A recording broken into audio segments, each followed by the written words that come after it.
انت كل الانتقالات اللي انت انتقلتها صدفت ان اول مباراة تلعبها او تشارك فيها تجيب فيها هدف؟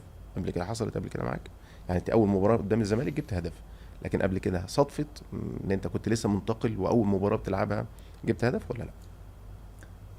شوف، هي صحيح ان اول مباراة كنت بلعبها صراحة، يا اما نجيب جول يا اما نجيب اسيست يا اما نعمل اي حاجة من يا اول. ده طبيعي. انا ده طبيعي. اوكي. لا، مش من نوعية نستنى يعني نتأقلم ولا ناخد وقت عشان.